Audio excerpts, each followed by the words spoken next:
I knew I forgot something. That's the wrong intro. I was wondering. Hey, we can't end on a sour note. Just roll the new intro. That's right. Roll the regular intro. Let's go.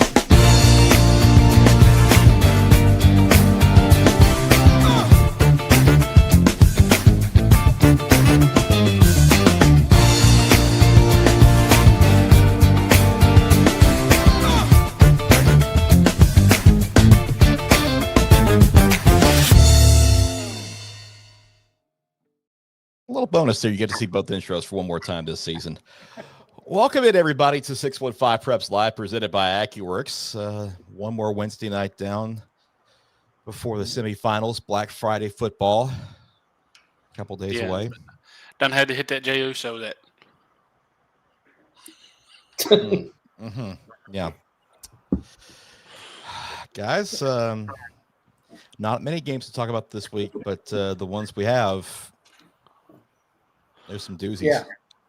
Wolf. Yeah, and we get to broaden our horizon a little bit. We get to talk a little bit about some games that aren't in our area, which is something our normal viewers don't get to see as much of. But all the East Tennessee and West Tennessee viewers that may be tuning in, welcome aboard. Please like, subscribe, share. We appreciate it. All the things, yeah. It'll all tie in tonight too, because Michael Odom will join the show to give us a little bit more of the outside perspective. Plus, we're going to talk Mr. Football and maybe who should or should not be a finalist. I know that makes people mad. So, no, if you have a soapbox you want to get on, then chat with us tonight, especially on YouTube. You're welcome to do so. We will take questions. We will answer questions. We will not make promises, but we will answer questions that we can answer. Yes, let's put it that way. Yeah, that's a fair assessment of it. Without further ado, let's get this thing started, shall we? With the large class, with the Brentwood Academy taking over the number one spot, Joe. Yeah, I thought about it. Some Oakland folks were not happy to see this. I'm sure Kevin Creasy isn't too upset. Just a little more motivation than Tank. But, Oakland struggled last week, and they've had some struggles the last couple weeks. Maybe not the most prolific team we've seen this year. Brentwood Academy just keeps rolling the boys, and I think I just think you got to put them right where they are right now. I really like this Eagles team. I think everybody's counting them out against Baylor next week in Chattanooga, and I think that is the worst possible thing you can do. I think they're one of the three best teams in the state right now, and I think they've played like it. It's really not fair to, I guess, to run Oakland down because of one result against a team that, on paper everybody felt they should have beaten handily. But no team out there right now is playing as well as Brentwood Academy, in my opinion. They're playing well in all phases of the game, and I can see why putting them up over Oakland. I mean, it's really 1A, 1B, but it really is. I can see why they would earn that designation this week.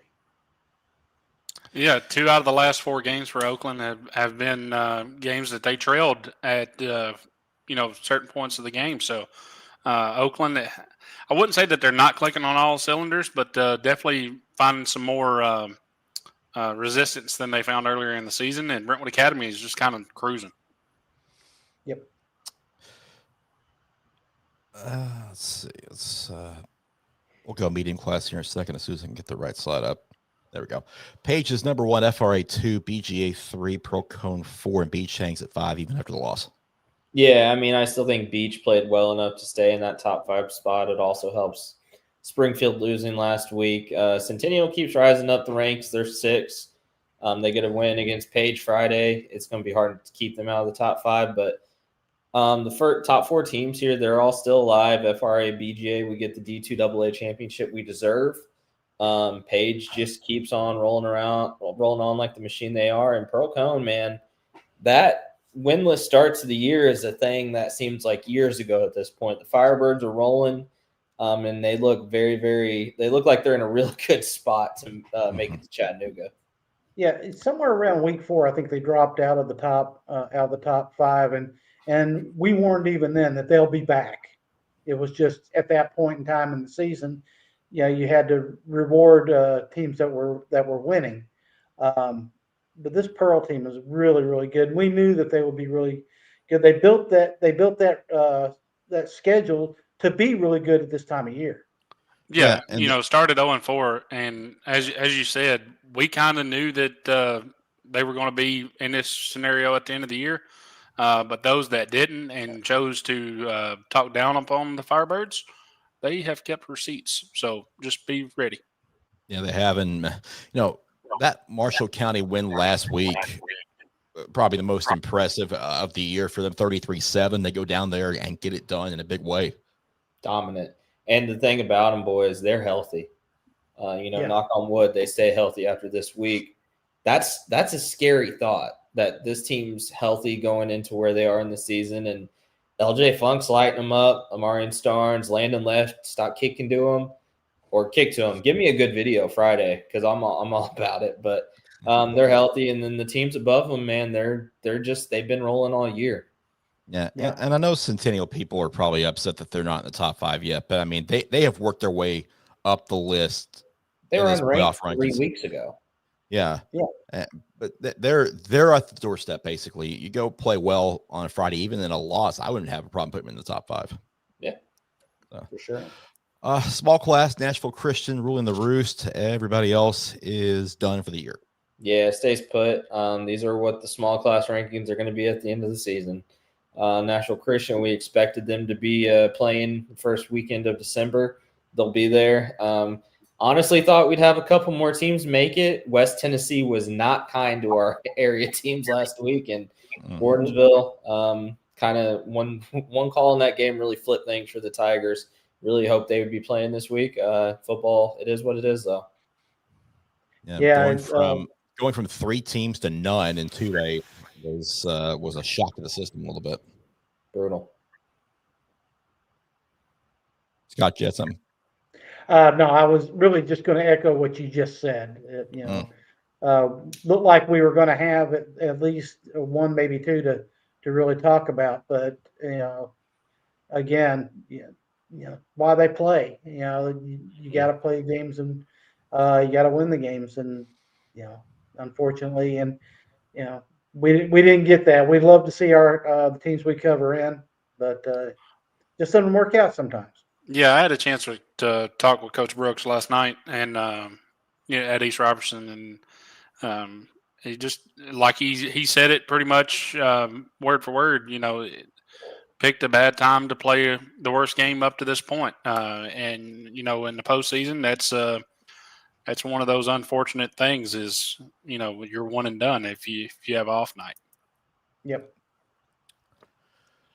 All right, let's talk 3 stars of the week, shall we? As always, you can go to 615 Preps Live 615preps.com right now. The live poll is up for the finalists for this week's awards. Let's talk about who won it from week 13, which would be East Nashville's Chauncey Anthony getting 1st star honors. Porter Devon for Providence Christian is the 2nd star, and then FRA's Jack Nimitz takes home 3rd star honors for week 13. Yeah, real good weeks. A couple weeks ago for each of these guys, they lit it up, and very, very deserving 3 stars. Chauncey had a great year for East Nashville. Porter Denman had a great year, and Jack Nimitz, man, he's got such a bright future. It's insane. Mm-hmm. Yeah. All right, the finalists for this week, for week 14, Ravenwood's Matthew Anderson had 12 tackles last week in their win at Whitehaven in the quarterfinals. Oakland's Dante Cameron, 163 yards and 2 touchdowns on 16 carries in their comeback win over Green Hill. BGA's Max Curry, 4 catches, 165 yards and 3 touchdowns as they physical win at Boyd Buchanan for the Wildcats. Nashville Christian's Jared Curtis, 15 of 23 through the air, 263 yards, 3 touchdowns. 10 carries, 86 yards, and a score. They won 41-7 over Trinity Christian in the D2 single-A semifinals. LJ Funk, we mentioned a minute ago, 12 of 20 passing, 263 yards, 3 touchdowns in that win at Marshall County. FRA's Mike Hassel, 11 carries, 147 yards, 2 touchdowns. Also caught 8 passes for 47 yards in their win over Lausanne. BGA's Caden Marable, his weekly update, 16 to 23 passing, 335 yards and 4 touchdowns. Also had 9 carries for 77 yards in their win at Boyd Buchanan. Brentwood Academy's Larry Sanders, 27 carries, 205 yards, 4 touchdowns in their win over CPA. And then Nashville Christian's TJ Ward, 10 carries, 143 yards, and 2 scores in their semifinal win for the Eagles. And those are the finalists for this week. They're live right now. You can vote until noon Friday for those. Line of the week, Scott. We talked about being physical. BGA's defense was. Yeah, they didn't tap out. The Wildcat defense held the Bucks to 21 yards rushing, 17 passing yards, so a total of 38 yards. Allowed only 9 yards in the second half for the Buccaneers. Held Boyd Buchanan to 3 points total for the game. That's tough. I don't care who you are. And because of that, BJ's defense is the 615 Preps line of the week. All right. Congratulations to our 3 stars for week 13 and the finalists for week 14. We'll have those for you this time next week on this show. More on that a little bit later on as well. Real quickly, our sponsors from AccuWorks. AccuWorks is a full-service property damage restoration company that offers around-the-clock emergency service 24 hours a day, 365 days a year for the past 20 years in Middle Tennessee. Jeff Stockton and his team of industry veterans specialize in restoration projects for your home or business, fire restoration, smoke cleaning, water damage and mold remediation, storm damage restoration, general contracting, and much more. Our commitment is to assess each situation quickly and correctly to provide you the most efficient and complete restoration plan that meets your specific needs. AccuWorks performs emergency service and restoration for property owners across Middle Tennessee. With locations in Nashville and near you, our professional staff are minutes away from helping with your property damage emergency. Quality work, professionalism, and integrity have been the backbone of our company since 2006. Call us now at 615-292-2009 or toll free at 888-779-2228 or visit our website at AccuWorks.com. All right. Well, Mr. Football was announced on Tuesday. The finalists were announced last night. And let's bring in Michael Odom to start talking about this too. Michael, glad to have you on, bud. Appreciate you jumping up with us. Thanks for having me. This ugly guy. God. Jesus. Hey, we're gonna be Joe, nice to him. Shut up. Yeah, there you go. See, he's a regular. You just didn't know it. Yeah, appreciate Odom hopping on, taking some time out of covering basketball in West Tennessee. He's been all over it lately. But last week, Odom, you were at Melrose Westview. We got a West Tennessee. We got plenty of West Tennessee Mr. Football finalists, it looks like. Let's talk a little bit about the 1A guys here first. Cole Brown from McKenzie. They got a big one this week. How important is he going to be in this game against Fayetteville? You know, he's huge. When who did they play last week? Why am I Richland? When Richland scored early, it was Cole Brown that kind of took over and answered right back, and just a great job by him at quarterback. Last year, he was one of the top receivers in West Tennessee, but the quarterback graduated, and so Cole has moved to quarterback, and he's just done a great job all year in leading McKenzie to 11 straight wins. Yeah. What a luxury for them to go from Tate Serber to Cole Brown. I mean, they just kind of have a machine going right there. Yeah, and I think they benefit from the region that they're in. Not a lot of high-level teams there, and so McKenzie's able to. He had time. They learned a lot in that loss to Huntington week 1, and they improved ever since then. I kind of expected Brown and Dayon Cooper to be Mr. Football finalists here. Jaden Bunch, kind of that third guy. I wasn't sure who would be that guy in there. Just your overall thoughts on these 3 guys. I think 1A is right. I think those were the 3 best players throughout the regular season. Obviously know a lot about Deion Cooper and Cole Brown, and I know I don't have Jaden Bunch's stats in front of us, but when I saw that earlier this year, back when we were making nominations, it seemed like he was a good candidate. Yeah. And this is where we go head to head, Odom. Zach Groves, Andrew Johnson from Fairleigh, Jaden Pete. Jaden Pete, the defending Mr. Football winner, obviously having a great year. Absolutely just torched East Nashville last week. They could not stop him. Your overall thoughts on these group of guys? Yeah, again, I think these are right in 2A. Well, I don't know. There's an argument of who from East Robertson should be on that line. Yeah. I think the quarterback had a better year, but the nominations are that last week of the season, and what did Zach Groves do? But he went off in week 11, and so I think that kind of caught people's eyes, and I think he got some nominations more than the others. Let me fancy the fan here. I'll ask this one question, and Michael, you can answer for Jaden Pete. Joe, you can answer for Zach Groves. Why should Jaden Pete win Mr. Football? Jaden Pete hasn't been stopped this year. East Nashville, he goes for 285, 4 touchdowns. Went off on Chattanooga Prep. Huntington, he had a huge game.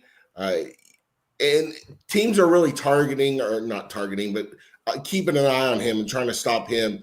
And I think what's special about Jaden Pete is his defensive and what he brings on that side of the ball at linebacker is he is just all over. I don't know many plays that he's not on the field. He's also a returner on special teams, linebacker, running back. He does pretty much everything. And he's a great kid. You talk to him and respectful. He's rushed for 1,449 yards, 25 touchdowns, also has 9 catches for 186 yards, 99 total tackles, 68 solo, with 16 tackles for loss. Is he getting any college looks? He is committed to UT Martin. Okay. I think the biggest thing against him is his size. Now he works out and he's a stud, but he doesn't have the height that a lot of D1 backs have. Yeah, and I mean for Zach, he's been a standout for East Robertson the last couple of years. The senior year, he's done it on both sides of the ball. They leaned on him heavily in their run game. They kind of had a 3-headed monster there with Kaysen, Caleb McNeil, and then Zach. And then kind of like what Odom said, man, that East Nashville game, he opened some eyes just doing what he did on the ground. Andrew Johnson's had a great year at Fairleigh. To me, Jaden Pete may be the favorite to win here. But yeah, Odom, you hit on it. Casey Young had such a good argument here. And it's just one of those things where realistically, you don't want to see 2 guys from your team make the finalists because I feel like they're going to split votes. I agree with that. And I think that's potentially what happened. I had Casey Young higher than Zach Groves in my nominations. You've got 3 spots on the ballot, 5. And I thought Jaden Pete, Casey Young, and then Zach Groves. But that's my feeling. I might be wrong, but I like Jaden Pete as a back, and I think he'd be a great addition to any college team. There's no doubt that Zach had the teams ran away from him a lot this year. Defense is where he makes his bones. He really didn't start running the ball a whole lot until we saw McNeil go down. But yeah, that had to be the issue with Kaysen, because I thought Kaysen had better numbers because he was more offensively oriented than Zach was during the meat of the season. Yeah, it's tough. It was hard to choose. Hell, you got Cade Brooks there who had a real argument too. They had 3 guys. It's just one of those things. You realistically, one of them is going to make it. It's just a matter of who. And unfortunately, this time of the year, sometimes guys get left out. Yeah, Cade averaged 30 yards a catch, which is absurd. But we've said it. These three guys, you can't go wrong with these three guys. They're all three extremely good, talented football players. And as Michael said, most of these, from what we know, are good kids and were raised right. And that's something that often gets overlooked in this Mr. Football thing. But character does play a factor at times in the way some of these go. For sure. Yeah. And this is probably a good time to address Jonathan's comment here. Dees doesn't think that two players from the same school should be Mr. Football finalists. His opinion, obviously. But, I mean, we'll get your guys' take on that. I mean, yeah, like I said earlier, I think if you have two very deserving players from the same team, i.e. Nashville Christian, Yeah. we'll get to them in a bit, it's hard to say, man, one of those guys should be left off. But in 2A, I think there were so many great players this year. In 4A, I know one of them didn't make it, but Greenville had two guys that had legit arguments to be finalists as well. So I think it just kind of depends. If the class is pretty wide open with multiple great players, I would agree with that. Yeah, I think that it, especially if they were both two offensive players, kind of like Nashville Christian has now, I can see somebody making the argument if one was a defensive player and one was an offensive player from the same team. And they had, even if they bled over a little bit into the offense and defense on both sides, I could see that maybe you could make an argument for. But I think, I think for the most part, getting two off the same team, especially on the same offenses, is troublesome and possibly could cost somebody deserving actually winning because they split votes. Yeah, and I'll pose another question to you guys that's been asked me a few times. But what would the approach be if you split the state into East, Middle, and West, and each area had a representative in each class? What do you mean? Like they're the best of the East, the best of the Middle, and the best of the West is your Mr. Football finalist. I think that gets tough in like 5A because there's not much in West Tennessee. Obviously, Tay Starks is the finalist, but in most years, there's just you jump a lot in 5A. You go from Henry County to Memphis, and so there's just not a lot of 5A, 6A schools in West Tennessee outside of Memphis. So that is the tough point there. Agreed. And you might cut somebody deserving. I mean, it's it may be that some region has two really deserving players, maybe at different levels, maybe D2 and 2A. Wait a minute. Yeah. Never mind. Scratch that because you can't do I get that. what you're saying. All right, forget it. Yeah. Move on. We got the gist of that. Let's we'll go on to 3A real quick. I think they hit it spot on here. Quincy Mitchell, unbelievable year, man. Just insane numbers, one of the nation's leading rushers. But Graham Simpson, boys, that sophomore, he's special. Mm-hmm. If he had his numbers from last year, it's a walk away. But when you look at the numbers, Quincy Mitchell's got a right to be spoken about as being the winner here, in my opinion. I know it's probably going to be Graham. Superstar potential matters here. And that's unfortunate at times, but Quincy Mitchell's had an unbelievable season. For me, when we went from semifinalist to finalist, I thought the GP, the Gatlinburg-Pittman player, should have gotten in over Melrose. That was my opinion. Yeah. Thomas Hefner, obviously he's had a great season, but at halftime on Friday, he was 4 of 13 for 28 yards and 2 interceptions. Against the actual defense, he struggled. Which begs the question, Michael. Your opinion on these things being regular season, the finalist, Mr. Football being a regular season stats only? I see positives and negatives with it because if you wait to the very end, you're going to want a lot of times whoever has that last impact, your MVP of the state championship, you kind of want to push him, but at the same time, you've got to look at strength of schedule. And for Melrose, I didn't see it this year. They lost to Memphis Central in week 1, and then they didn't play anybody. And that was kind of the thing. And it showed Friday night. Westview dominated Melrose. And Melrose, we were all there last year for the 4A state championship when they played Macon County. But Westview was by far the better team in that game on Friday. Admittedly, should have been playing Procon, but we'll leave that as is.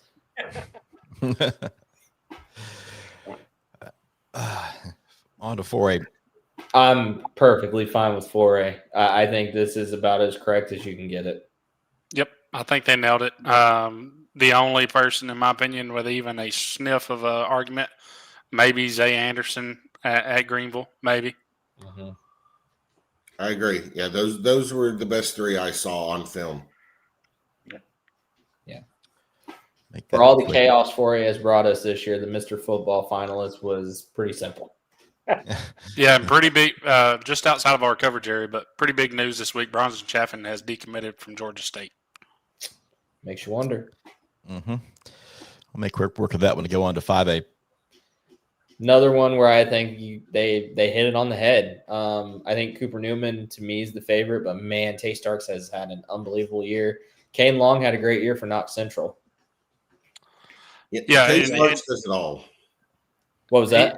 Tay Starks does it all, is what he said, and he's exactly right. He's done it all the last 2 years. He's just a sophomore, right, Michael? That is correct. I mean, usually he's taking the snap. It's the single wing that Joe got to see Friday night in Medina. Ungodly boring. Real man football. That ain't real man football. That's peewee. That's ancient football. I mean, I think I was looking at that. You need a Rosetta Stone to decipher that one. And when your field's a mud pit, it works perfectly. It's Unk football. Yeah. A guy from our area, I think, could have been really considered is Mitchell Grangy. And I know Centennial's record during the regular season wasn't great, but his numbers were pretty fantastic this year. He had a great year for Centennial. They're still playing. He's one of those guys where I think if you looked at a full season award, he definitely could be in the mix there just because of what he's done in the postseason. Absolutely. 100%. If they were to beat Page this week, as Michael said, it could, whoever has the last big impact could swing who wins it if it was a full season award. If they beat Page this week, Mitchell would win the award if it was a full season award. He has carried them throughout the postseason. Yeah, I think he suffered from that midseason swoon that they had in the early season. Yeah, 6A, the big names. And I think this is going to be the class that makes some folks very angry, because I think the Antioch and Middle Tennessee contingent are going to be like, it's got to be Andre Adams. And then the West Tennessee and Memphis folks are going to be, it has to be Kelvin Perkins. And I don't think either one of them's wrong. I don't think you can go wrong. Yeah. And I think the best thing about having Southwind come to Ravenwood is now people can go see Kelvin Perkins in person this week and get a taste of what he can do. And this is no slight to Austin P at all. No. That kid's an FBS kid. That kid's a group of 5 power 4. Like, he could play at the power 4 level. Chris, you and I saw him as a sophomore, and we were. Yeah, as a sophomore, he was super impressive. I mean, just the things he was able to do against Page. They didn't score a ton, but you could tell the talent was certainly there with him. Yeah, I got to see him last year against Beach, although he was a little banged up, had a severely taped ankle in that game, so was not as mobile. He can sling it, man. He's a really good athlete at the quarterback position. Both of these guys have a very easy comp for a lot of people. Lamar Jackson, and it's very, very similar. And I'd even put it out there at this stage, they both probably throw the ball better than Lamar. Hey, Michael, Yes. for those people who haven't who haven't seen or even let's be truthful, heard of Southwind, what is it that makes Kelvin Perkins so special? He's such a dual threat. I mean, his numbers passing. I saw him the other night, and it's like that makes him a special player. And then you look at his rushing, it's like that would be special on its own too. And he's able to do it all over the field. And they played a tough schedule. They've not gone easy. And I think that's kind of a push for him, is because they did play a tougher schedule. In my If opinion. I'm not mistaken, Kelvin's closing in on 30-20 if he don't already have it. No, he's 30 passing and 20 rushing. He's past it. He's got 40 touchdown passes, I believe. Yeah. He's got 40 touchdown passes. 39. Yeah. 39. He's got 2,700 yards passing, 39 touchdowns, and he's also rushed for 1,225 touchdowns. Yeah, you can't score like that on Madden. 64 touchdowns. That's yeah. And we'd be remiss. Craig Tutt's in here as well, guys. Right. Craig's had a fantastic year for Oakland. Uh-huh. It's just a matter of Andre and Kelvin have had these just outstanding seasons that are. Well, it's the wrong year to be the third guy in this conversation. Well, the thing about Craig Tutt is he's a very important cog in that Oakland machine, but because they spread the ball so often, and because they've been so dominant, these guys are playing a lot of times playing half the game or playing most of their game on defense, and they're not they're getting 3, 4, 5 rushes a game. Yeah, they're racking up several yards, but I mean, by halftime, they don't even need to be in the game offensively most of the time. Yeah, That's right. It's kind of that creasy offense. He's got so many weapons and spreads it around. Not going to use Tut until he has to. Yeah, and Craig honestly falls under stat-wise. It's not comparable to the other two, but he falls under that game changer. He changes the game in so many ways, offense and defense. He's been a force on defense this year. They've put him down in a Bronco role. They've got him moving around pretty much guarding the other team's best athlete one-on-one the whole game. And he's been special this year doing that. His numbers have suffered a little bit because of it. But you saw last week when they got down against Green Hill, what did they do? They gave the ball to Craig Tutt.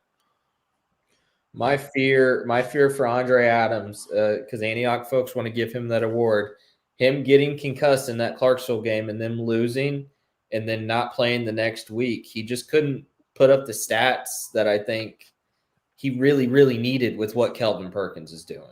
Yeah, because, I mean, if you consider getting him another 400 passing yards, another 150 yards on the ground, 6, 7 touchdowns, 8 touchdowns more, would have helped his case a lot in that consideration. We're going to go back to Tut for a second. And the thing with Oakland, and we've mentioned this, is Craig Tutt he's a cruise missile, basically. When you deploy him, you're going for a kill shot. And usually when you do, it hits. That's the impact he has on that offense. And he doesn't have to do it a lot, but when he does, it's meaningful. It's just the wrong year to be the third guy in this conversation. Yeah, the real question is, and it's kind of irrelevant, but it is a good question to pose. Who's the fourth guy here? Will Jones. Yeah. Is it Will Jones? Is it Matthew Anderson? I don't think it's Matthew Anderson. I think it would have been Will Jones. I think Will Jones would be the guy. Quarterback from Maryville. He's had a fantastic year throwing the ball. Yeah, but again, 6A, just the star power in 6A this year, man, it's crazy. And while we're on 6A, this team is actually a 5A school now, but Coach Watson at Kirkwood tweeted this out this morning, and I want to add this while we're talking about Mr. Football. Please give us a Lineman of the Year award. If we're going to have a Kicker of the Year, we at least need a Lineman of the Year. I'm not saying you got to give out 9 of them, but let's have one Lineman of the Year for the lineman. Yeah, I agree, 100%. Yeah. The hard part of that is, how do you compare this lineman at McKenzie to Oakland's lineman? Well, McKenzie's not played the teams that Oakland has. And so I feel like it would be biased. It is to a certain extent, but then you look at a guy like Zach Groves that would classify as a Lineman of the Year at defensive end. Yeah, but then it gets messy in there because you don't want to award it just to a guy that's going to the Power 4 level, but I feel like that's what would happen. Mm-hmm. Yeah. It's a mess. I don't disagree, but there would need to be some logistics there figured out. Yeah, I understand. That or is there some kind of way, let's put this out there, is there a way that we could add potentially, instead of having a top 3, have a top 4 with a guaranteed lineman spot in each class? You're asking for a whole lot, man. Yeah, right. And I understand why they did away with the lineman of the year. What, not saying I like it. I don't. I think it should still be a lineman of the year in every class. But, I guess if they're trying to keep the ceremony to under 2 hours, I guess that's why they did it. But, Well, they can always do it like the Oscar. right. These awards come the day before. To me, there are too many Mr. Football freaking winners in this state. Right. I mean, well, there's too many classes to begin with. That's another discussion entirely. But, that is what it is. If you get that, then you Mine could. is You entirely would have way too much. Yeah. But I D2 do single agree A. that alignment are neglected in a lot D2, of these situations. D2 single A, we've got our two with National Christian with Jared Curtis and TJ Ward. And this one, a little bit different in where there's two clear-cut guys that are taking all the votes. Yeah. Odom, what do you know about Nick Follin at Tipton Rosemark? He did put up some crazy numbers this year. Maybe not on the best team in the world, but crazy numbers. He does put up big numbers. I talked to the three private schools in Jackson about Nick Follin, and he's a great back. But a lot of times against the good teams, they got blown out. USJ, Jackson Christian, TCA. And so they get up and he'd still be running in the third and fourth quarter. So he got a lot of garbage yards. Yeah. Not saying it's a bad thing. But and Tipton Rosemark's not a very big school. It would be interesting to see him on a Friendship Christian or a DCA and what he would be able to do. Do you feel like a guy like Jackson Pugh at USJ was snubbed here? Possibly. Not a lot was known about Jackson Pugh going in. Last year we had the USJ in D2 AA, and Noah Spencer wins the award, and some people shook their head and was kind of wondering. So I don't know, but Noah had been there a couple years and had kind of established himself to where Pugh was new this year. Mm-hmm. Yeah, let me tell you, CPA fans not happy with that one last year. They thought Hudson Chance had it. You got to think one of the two Nashville Christian kids gets this here. Jared Curtis, statistically not as good as he was last year. I know he missed a couple games, but when you look at what he's doing on the field, I think he's playing the best. He played the best football of his career this season. And then TJ Ward, he told me before the year he's going to rush for 2,000 yards and win Mr. Football. He could do both. Mm-hmm. Yeah, he's in shouting distance. The interesting thing is what happens if they split vote. I'm going to go out and say I don't think it matters.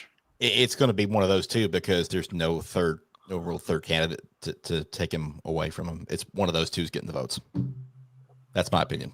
I agree. I think a lot of nominations had them 1-2. Yeah, and so TJ's had a great year, no doubt about it, and he helps Jared in those big games. There's no doubt about it. But what we saw this year against Hansworth, against Tyner, we saw Superman. All right, we saw him go straight up. I'm the best player in the freaking country, and there's not many guys can do that. Yeah. Hey, look, he had me when he didn't avoid contact when he sought it out. You want to talk about a cruise missile?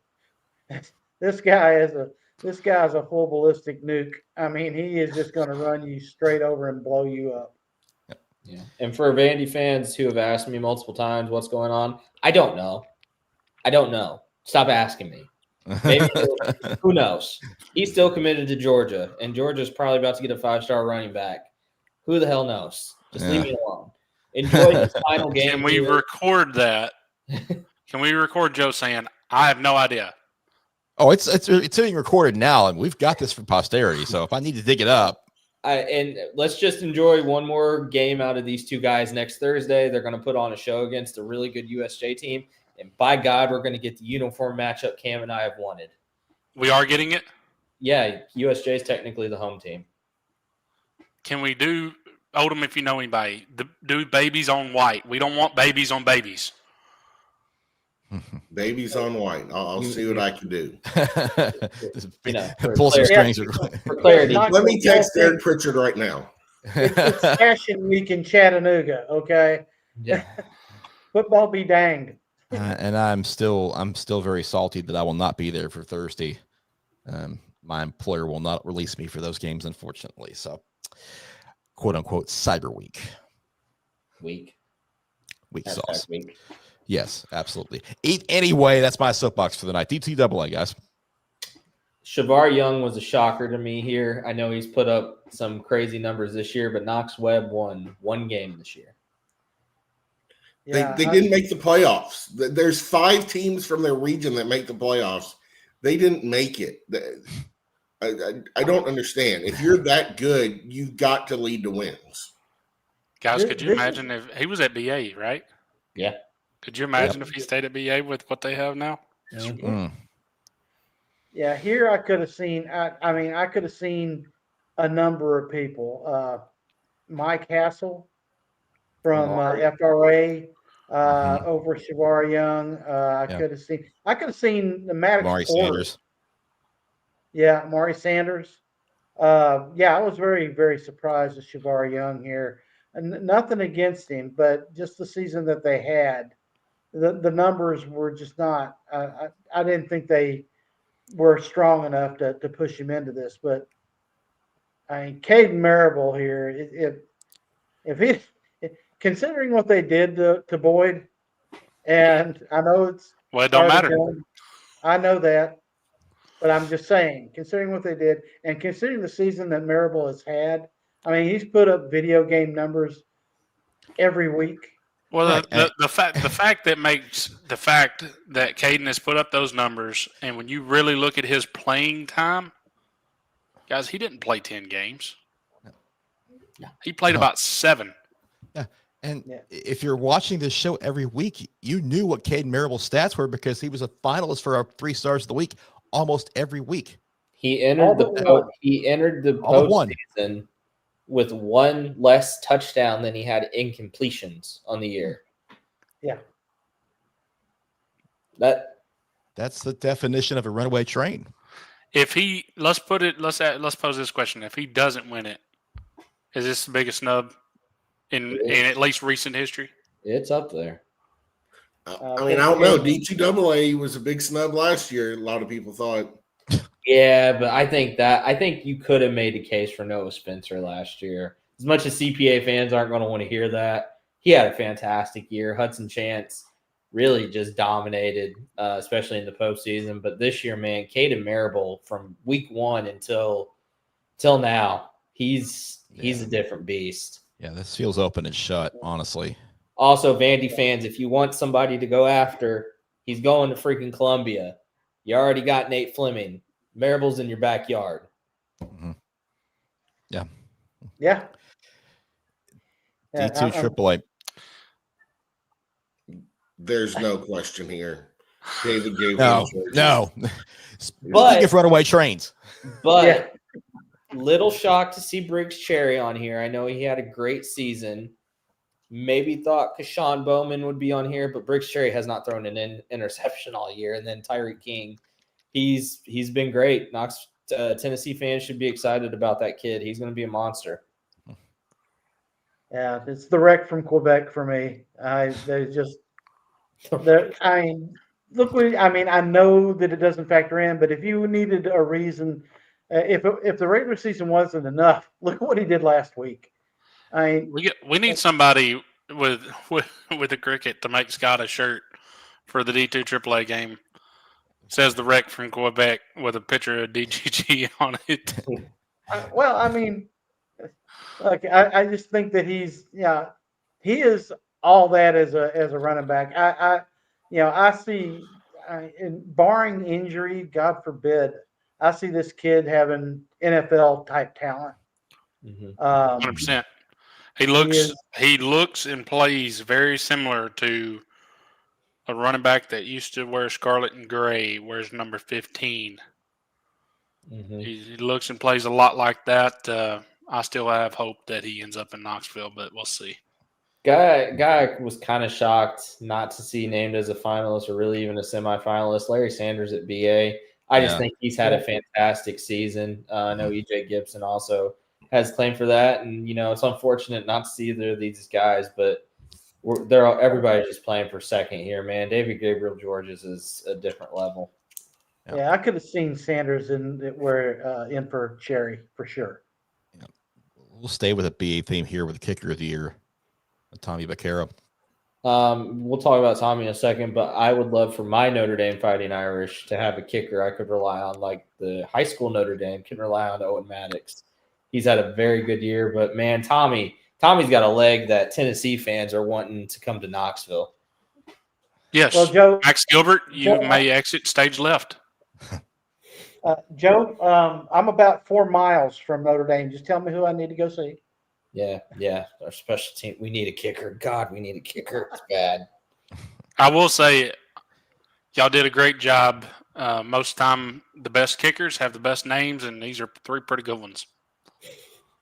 Yeah, no kidding.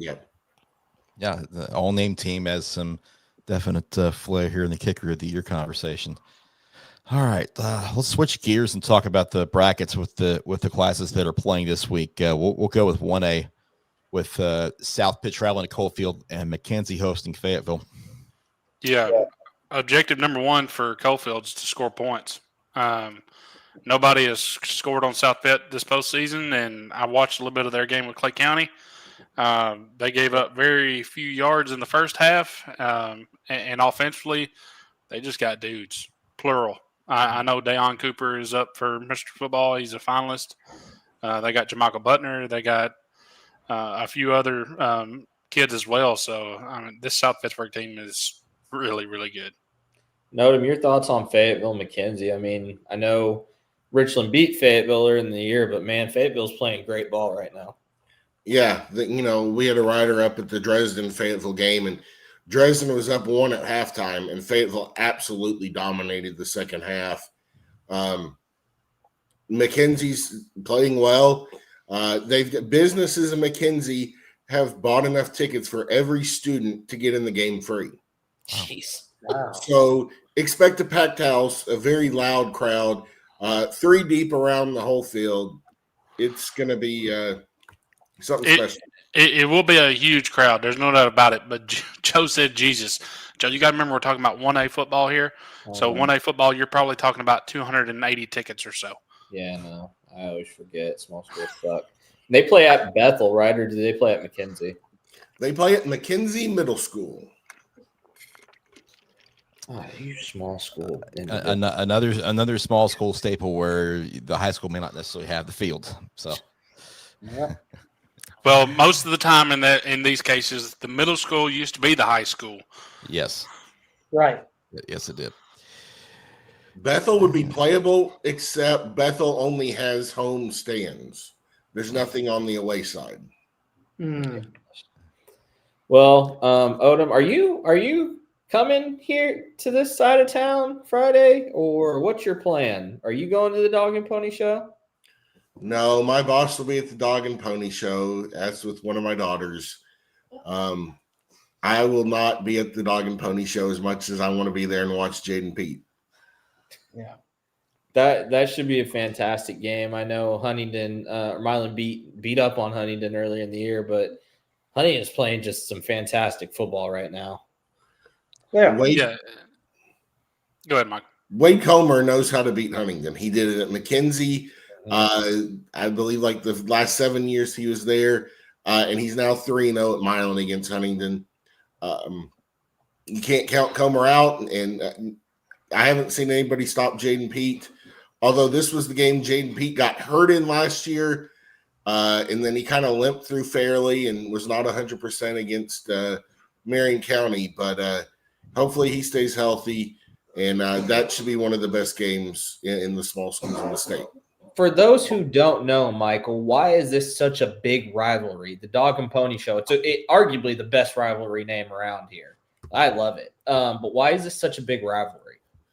These two have been in the same class for many years. I think we're getting close to 100 meetings between these teams.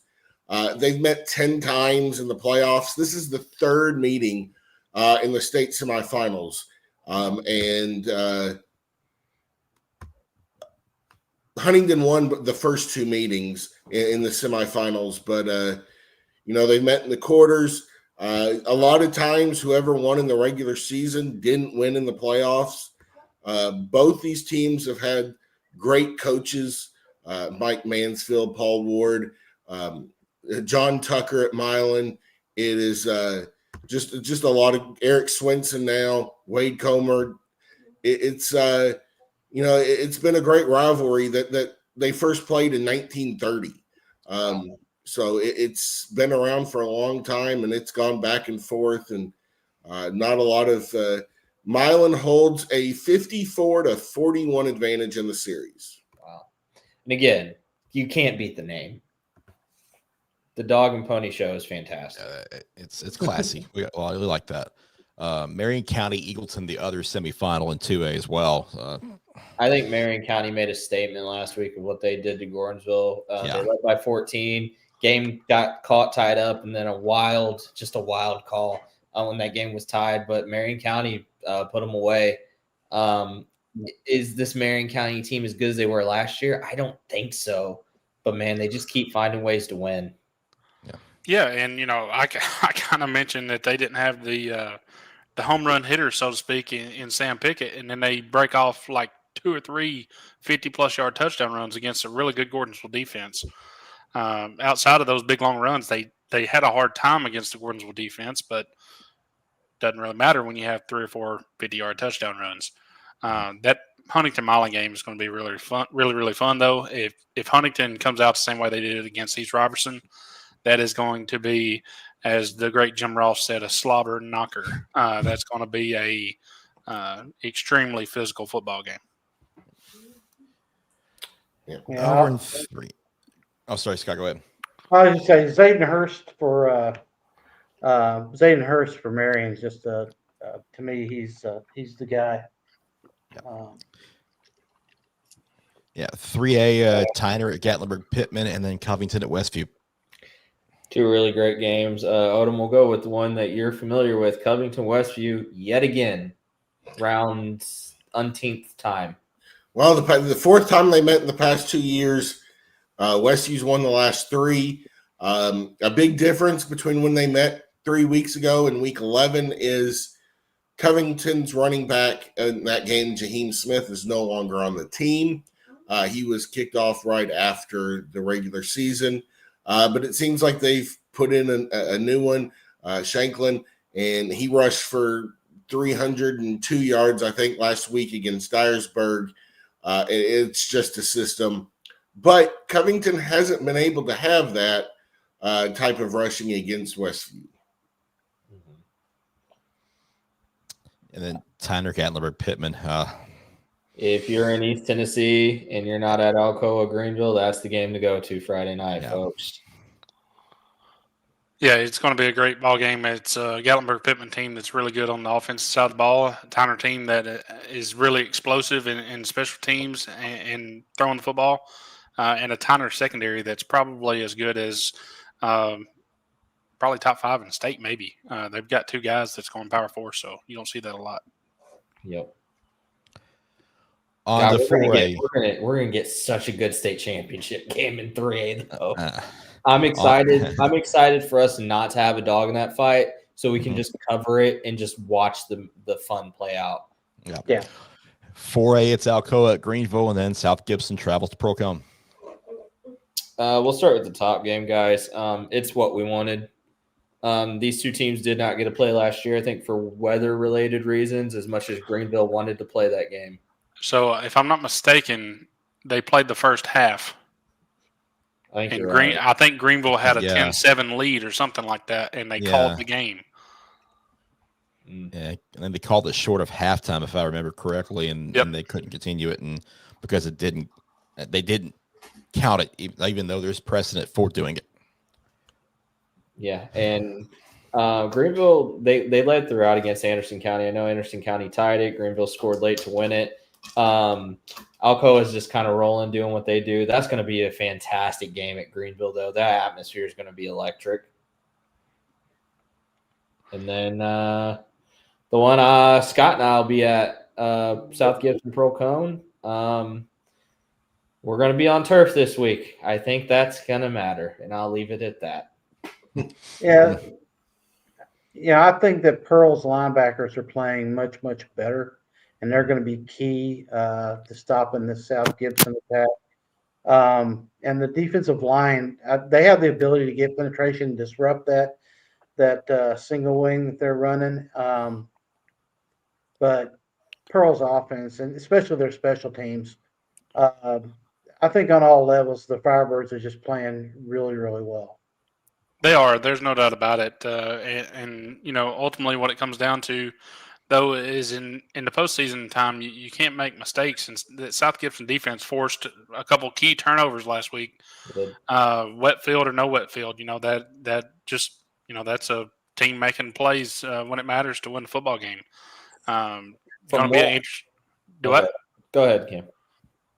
It's going to be a very interesting matchup. I do think playing on turf will matter a little bit here. But Pearl Cone, they're ever since really the postseason started, right before the postseason, they've been rolling, man. Nothing's really Crockett. Yeah, I mean that was maybe a wake up call, and then they turned it on. It seemed like in the fourth quarter, and they haven't turned it off yet. They beat that Marshall County team's pretty good that they went and beat last week. Really good quarterback. Totally different animal this week, which is why Coach Bernetti scheduled what he scheduled at the start of the year. He knew going into the postseason run that there was a chance that he's going to see a bunch of teams that do a bunch of different things. This might be the first time they've seen the single wing this year, but they've seen physical running games, and that's ultimately what South Gibson wants to do. Yeah, South Gibson's going to try and shorten the game. They're going to want to keep Pearl Cone's offense off the field. Jaden Reed, Tyshawn Walker, they're going to get the direct snaps and kind of lead that offense.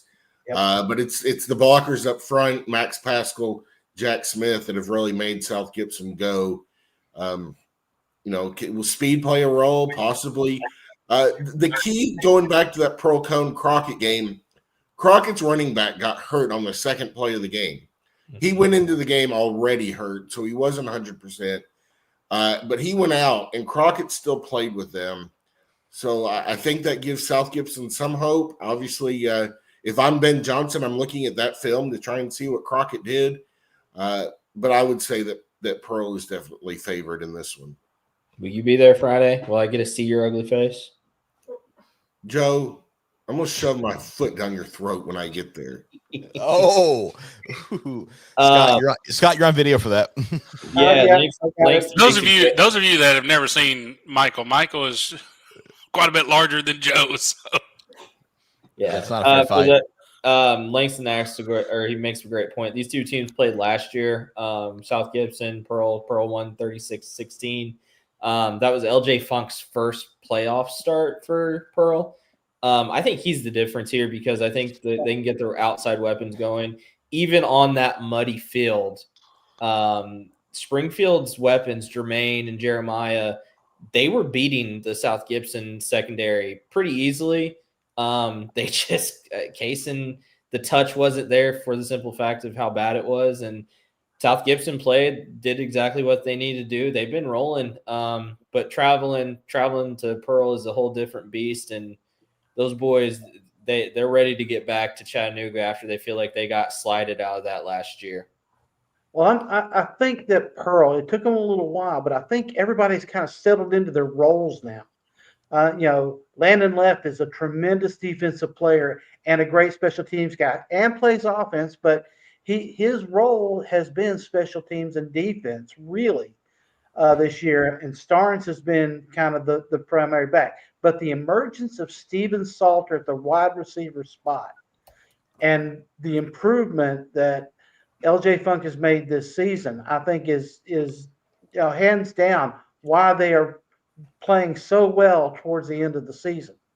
That and their offensive line has seemed to come together. Yeah, it's going to be a good one. Yep, just don't kick the Landon left. Yep. Yeah. Kick it right, kick it out. Just don't kick it left. Or kick it left of left. Yeah. Way left. Yeah. 5A, it's Knoxville Halls at Sevier County. And then for the second time ever, an all Williamson County semifinal where Centennial travels to Page.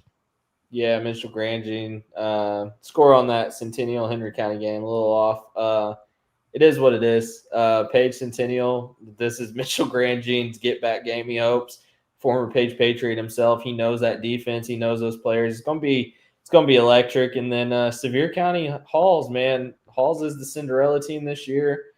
What a story if they beat Sevier County. But Page last week, just seeing what they did to come back and beat Beach 31-21, insanely impressive. I like Page and I like Sevier County for a rematch of last year's championship game. Yeah. Centennial, they've won 5 in a row since that loss at Nolensville after the coaching change. It's definitely a much improved unit on defense, especially. That's the biggest thing. They've not given up 30 points at all since their 52-17 loss to Page on September 26th. That's the biggest difference for this Cougars team so far, is the defensive improvement. Offensively, they're still humming along. Other than Nolensville and Page, they scored under 20 points, but every other game this year, it's been 30 plus. Yeah, and we talk about Mitchell Grangine because I don't know if you know it, Malachi Steele at wide receiver for them. He's a guy that he's probably going to be on our all-area team conversations for sure. He's second in the area, I believe, in receiving yards. And he's in this postseason run. He's been big play after big play after big play.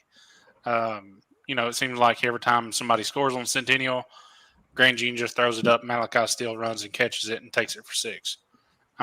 It's pretty simple what they want to do. They want to spread you out. They want to throw it deep. They've been able to do that. Page, after withstanding a pretty decent-sized blow from Beach early in that game, really surprised and pleased, I guess you would say, that they kind of are still who we thought they were. Yeah. Odom, as an outsider looking in, Page Sevier County, how intriguing is that rematch, knowing just kind of Page's history in state championship games? No, I think they're both heavily favored this week. I think 5A could be the worst semifinals in the state this week. I think Page and Sevier County are heavily favored, and can Page finally get it? Can they get over the hump and win a state title? We said that going into the year, man. Last year they had the team everybody thought, and just everything seems to click this year compared to last year. So we'll see. Just an incredible job by him. Yes. Yeah, Taylor Burks done a great job. Take the interim tag. Yes, 100%. Believe he's earned that right, I believe. Also, 10 years ago was the last time that there were 2 Wilco teams in the semifinal. Centennial was in that game as well. They lost to Independence. That was the year Indy went 15-0 and won the state title in 2015. Gotcha. Yeah, and we'd be remiss to not mention, we talked about Mr. Football earlier, another great player here in 5A, Terrell Chandler at Knox Halls, a young man that's going to be playing probably in the SEC somewhere. Well, I think with Centennial, you go back to the difficulties they had in the middle of the year. I think that they've kind of rallied around not only their interim coach, but also around Mitchell Grangine himself. His leadership at the quarterback position, I think, has helped that offense gel, and those guys have really come together. But this Page team has seen Centennial before. The other teams that they played in the playoffs so far really did not. So Page knows one, kind of what to understand, and B, that that Centennial's good enough that some things have changed. I like Page to at home, but we'll get into that. But I think that's just an advantage being at home. In 6A, 4 teams in the semifinals combined with 1 loss between it's Blackman traveling to Oakland and Southwind hitting the road to Ravenwood. What a freaking job by Blackman last week to just absolutely dominate Maryville defensively. outstanding, only giving up 14 points through the first couple rounds. And now you get to take on a Oakland team that for about 3/4 you played with this year. And then Oakland kind of pulled away there in the second half.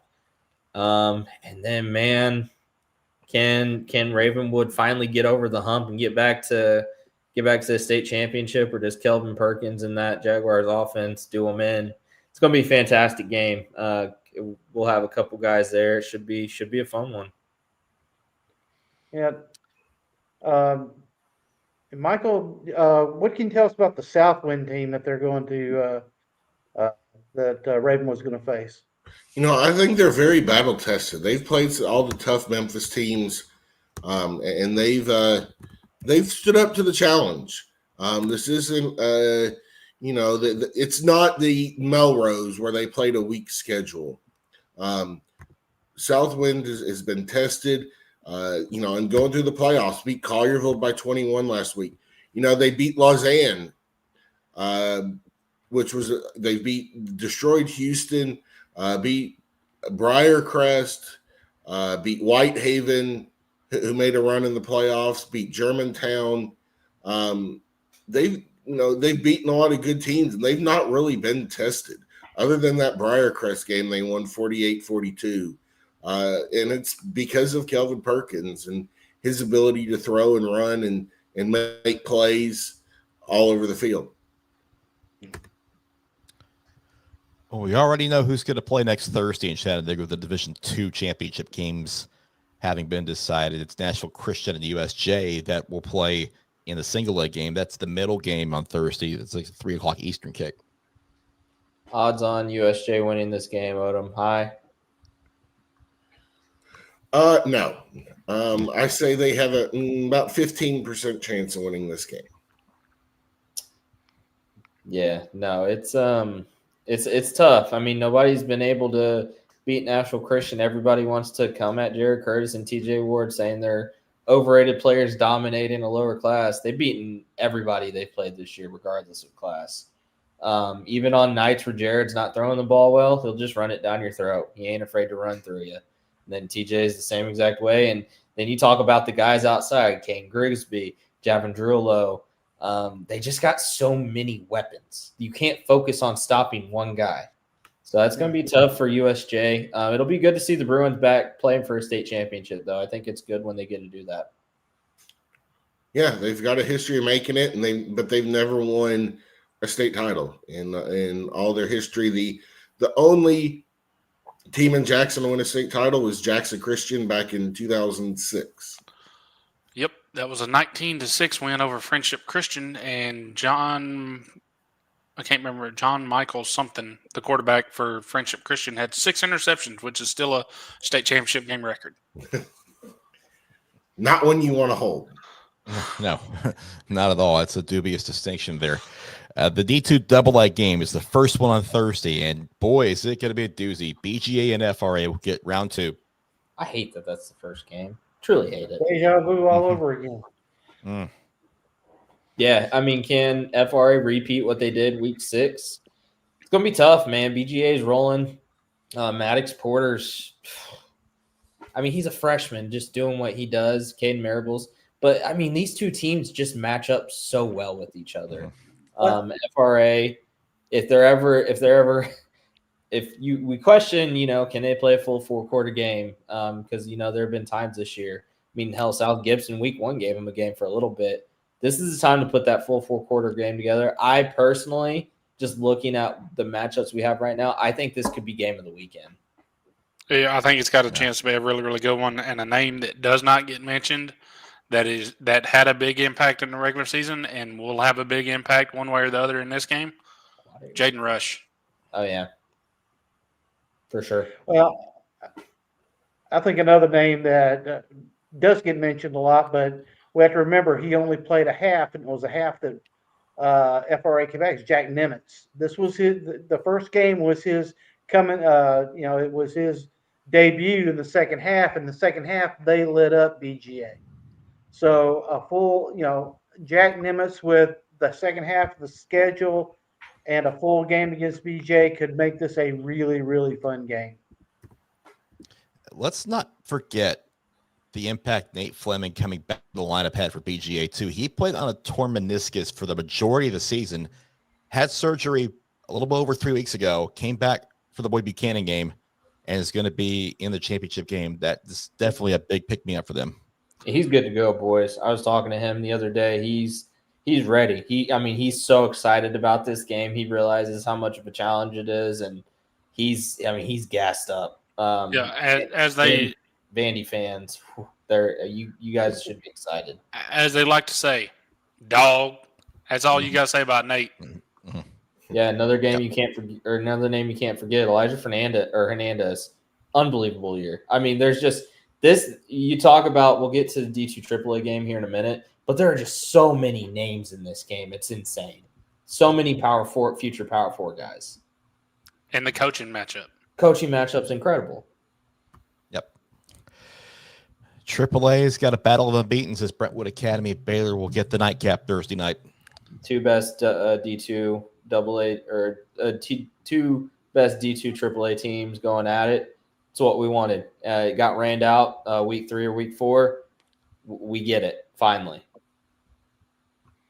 Yeah, perhaps it was the best thing that could have happened to have both these teams looking at each other fresh and new, without having the benefit of one beating the other. So, but it's really tough. If I'm BA, I'm probably okay with that game being rained out. But then again, would it be easier to stop David Gabriel Georges when you've seen him once, when you know how fast he is, when you know how physical he is? No, just ask probably not. Ask Macaulay. Yeah. Okay. If he's here, aim there.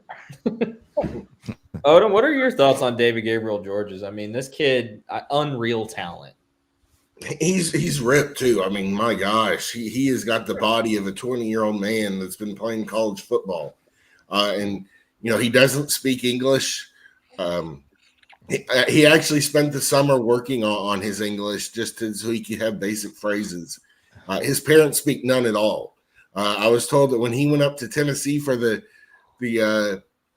his visit, they had to bring in a French interpreter. Yeah. To tell him all how great Tennessee was.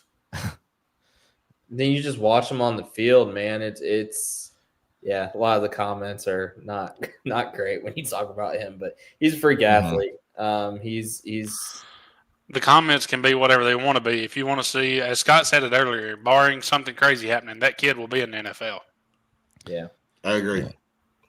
The Quebecois love their own, but they may not love him in the comments, but he is the real deal for sure. It's going to be a fun night in Chattanooga for that contest. The D2 maybe the Titans can like draft him this year. Might be a bitch. That'll be Jeremiah Love. Shut up, Cam. Don't you do that to my boy. Don't you put that evil on me, Ricky Bobby. No, what's going to happen, Cam, is he's going to get drafted by Kansas City, and Jess is going to make me get a Kansas City jersey. Gross. Yeah, that would be great. Shut up, Michael. The Division II games are incredible. I think we got the best possible matchups. It would have been nice to see Friendship Christian in the single A game because I do think they're right up there. But man, I'm excited. It's going to be really fun Thursday. Hopefully the weather stays how they're saying it's going to be on Thursday because it could be one of the nicer days. So we'll see. I'd be okay with a little cold front and a little snow. Shut up, Cam. No, that was last year. It was freezing. No, wait till I get there and then it can snow. It's fine, but don't do it. Guys, don't do it yet. Temperature's dropping outside. It's snowing here. Okay, trust me, you don't want this. Yeah, you don't trust. I moved down here to get away from the snow. I don't need that. It's my goal to shoot a state championship snow game. Okay, go up to Indiana semifinal week. Yeah, come on up. Well, Odom, buddy, it was nice having you on. As always, I will see you Thursday. Let me know what time you're getting up here. or Friday. Sorry. Let me know what time you're getting up here, and maybe we'll go grab something to eat. But always appreciate you jumping on, and I'm sure we'll see you again in Chattanooga next week. I'm looking forward to a great 3 days of football. Maybe not talking to you. Maybe me and Cam can talk about how bad you are. Oh, wow. You know he's not going to win the belt this year, so we ain't got to listen to him while we're in Chattanooga. Good. And I don't like listening to him at any point. It's coming. Hey, Chris, you haven't shown him the belt at all. No, it's leaving me soon anyway, so I'm gonna let it rest in peace. All right. Well, thanks for having me, and look forward to some great games on Friday. Absolutely, Michael. Thanks for hopping on with us. All right, see you, buddy. Thanks, Michael. See you, Michael. All right. Uh-oh. Hi, Matt. I hope you're okay.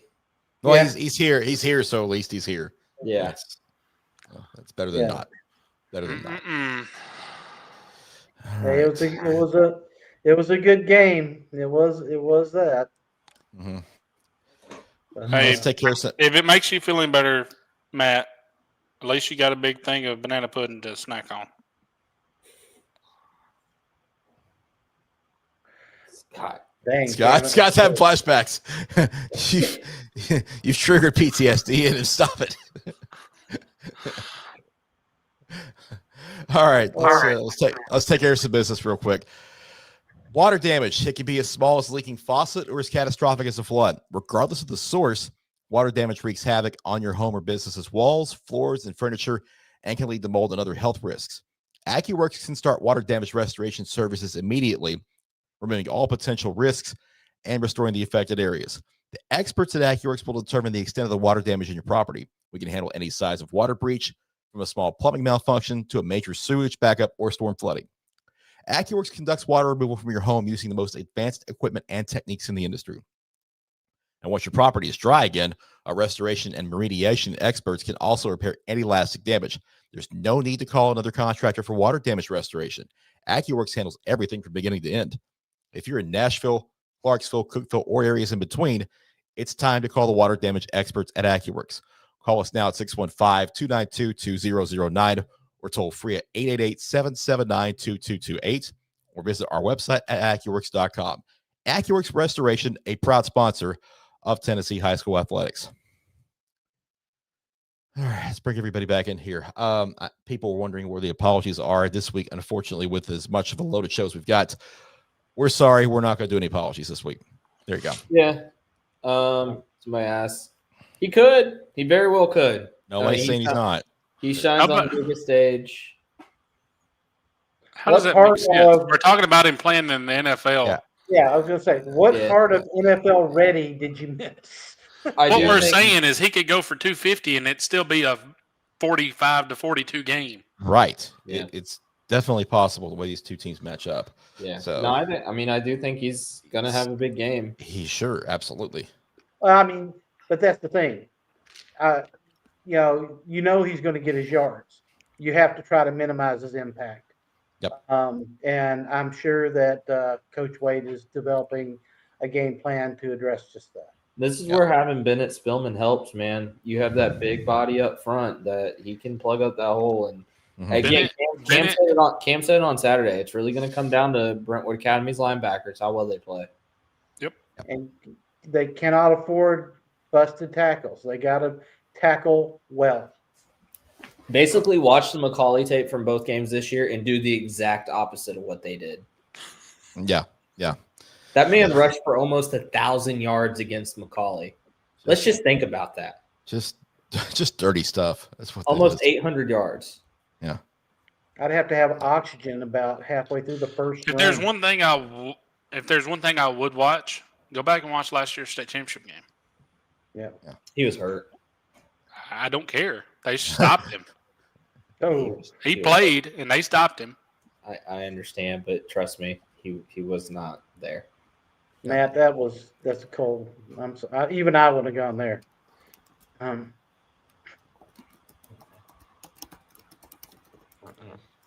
like, just leave it there. Yeah, we're just going to leave it at that. Yep. Yeah. Okay. All right. Time to make some picks, guys. It's time for who you got. Scott, cover your ears.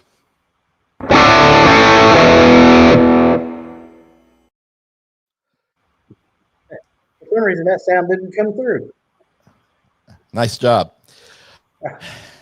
Well, not much to say over this, at least not from my end. I'm still technically in it.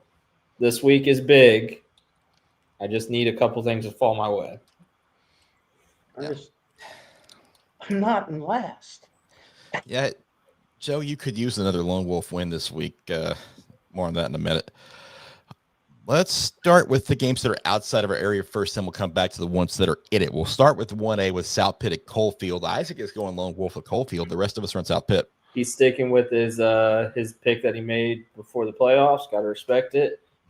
Just hard to beat a team that hasn't been scored on this postseason. 100%. And, South Pitt defensively has been a juggernaut. 51 points in 13 games. Offensively, they've got multiple guys. Coalfield's a tough place to go play, and maybe Isaac's just got a hunch about those Yellow Jackets in the playoffs. He's had a couple of hunches hit this year. Just not sure this one will, but who knows? I mean, that's why they play. Yep. Fayetteville and McKenzie. Joe, here's your shot. Yeah, I told you I got to take a couple. Wasn't overly impressed with McKenzie last week, and what the hell? Might as well. I got to pick some games different from Cam. I knew he'd go McKenzie this week. I'm a Tiger this week for this pick. Please, Fayetteville, do me proud. I will say this: if there was a game to pick opposite, this is one of them. Yep. That Fayetteville offense, what they've been able to do in the postseason, it's hard to pick against a team that's scoring 40 a game. Yeah. This one could be a sneaky good semifinal there. I admittedly almost went with Fayetteville, but didn't. 2 at Marion County at Eagleton. KJ's going solo with Eagleton. The rest of us are Marion County. Yeah, I haven't seen it yet, but I think you'll see it this week. Been there, done that kind of thing. I think the moment may be too big for Eagleton in early development stages of a program. Every once in a while you'll see a program in their 4th or 5th year like this make a run. Not surprised that they've made a run, barring that area that their school's located up there. But I think Marion kind of let everybody know in 2A last week that they're the reigning champs. Until somebody knocks them off, they're the team to beat. Yeah. Eagleton was kind of the designer pick or the niche pick and I really did consider them in this because, like Cam says, there always seems to be one that's making a run. But I went back and watched some of that Marion County game from last week, and I did not see a whole lot of weakness in that Marion County team. And then there may not be as strong as last year, but they're still doggone stout. Designer pick, Scott. Who's the designer? Gronk? Yeah. Fair enough. Other 2A semi, Huntington to Milan. Joe and Connor taking. Oh, Connor robbed him of a lone wolf shot there, but they're still going with Huntington. The rest of us are on Milan. Yeah, you just never know in rivalry games. Again, Michael noted it. Milan leads the all-time series, but when it comes to semifinal matchups, Huntington's got the edge there. I think they're playing really well. I think doing what they did last week to that East Robertson team was insanely impressive. And again, I got to pick something different from Cam to get within striking distance going into championship week. I like the Mustangs. I don't know. Talking about it last week, Joe, Huntington looked good, but this Milan team and their running back is just, to me, is just miles above. And you talk about that playing in that environment and at home. Yeah, I couldn't pick against them. Much closer than the first game. The difference in this, Jaden Pete's going to have a good game. Huntington's going to be able to run the football better than they did the first game. The difference in this game is Milan's ability to pass the football also. Yeah. On to 3A, Tyner Academy, Gatlinburg Pittman, Scott and Tyson taking the Highlanders. The rest of us on Tyner. This is I can't speak for Tyson. I looked at Gatlinburg Pittman. I like their offense. I like them being at home. Call it the I don't know, the elevation or what. But I just think this is their year. I kept thinking they might fall off, and but just because they have wanted it for so long, and Alcoa has always been standing in their way.